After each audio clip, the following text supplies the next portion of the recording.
The Syrians know they can't get 100% of the population on board, ready to endorse the machine world of the future.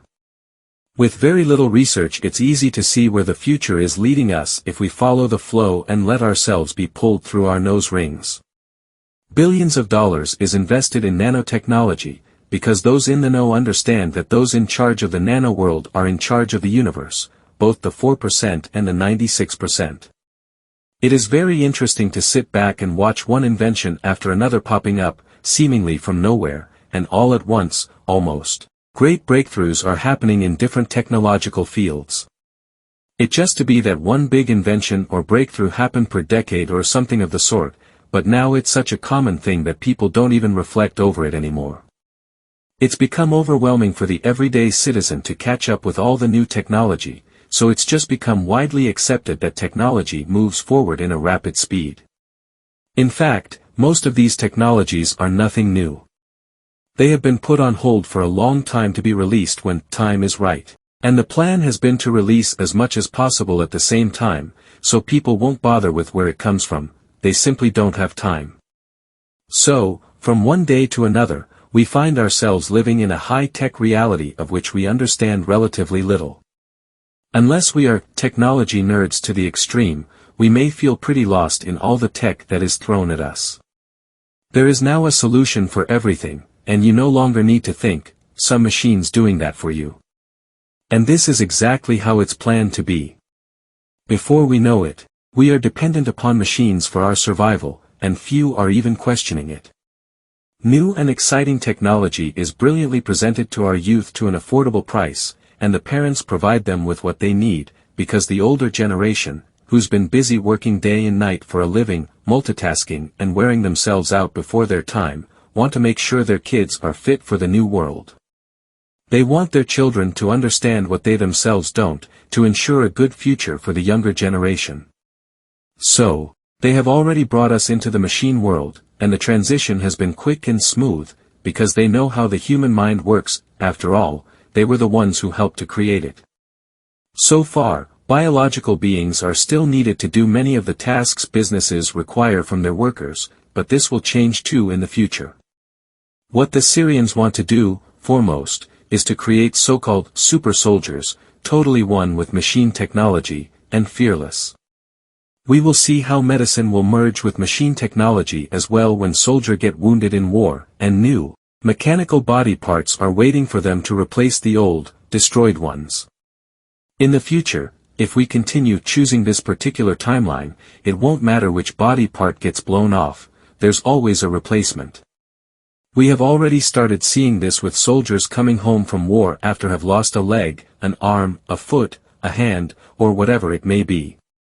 The replacements are now so sophisticated that after a while the soldier is fit for fight again and chooses to go back to the battlefield once more, sometimes only to have another body part blown to pieces. But why super soldiers? What kind of war are they preparing us for? Apparently, this potential war requires more than just ordinary soldiers who are mind-controlled in the ordinary fashion. This war requires soldiers who don't give up or retreat, even when they lose body parts. Are they preparing our bodies for such a task, or are they actually preparing our minds? The Syrian warlords think they have planned this very well, not only here on Earth, but also elsewhere, on other occupied worlds. They have no problem manipulating what they think of as the primitive minds of the Lulus, which would be you and I. They have 1,001 different ways of manipulating us into agreement with what they're doing, with most of us not suspecting anything. And as long as we agree with the slave masters, no one will intervene, because we become like them. We are their allies if we look at it from the viewpoint of universal law. This is the perfect example how someone can turn an otherwise excellent law into something bad by taking advantage of the freedom it is meant to endorse. I am talking about the law of free will. Only if we as a soul group get together and say, we've had enough, other star races will listen and possibly come to our assistance. They more or less just wait for us to get together and do just that. But as long as we agree with the Syrians, wittingly or unwittingly, the law of free will is applied to us and our situation, and there is not much anyone can do. The warlords know this extremely well. It's like the saying that goes, no one knows the law better than the criminal, or no one knows how to read the Bible better than Satan. They know the law of free will on their fingertips and they use it for their own benefit all the time. And we are like little kids whom they hand out candy to, and we stand in line, impatiently, to get our piece. They have us wrapped around their fingers and they laugh at our stupidity.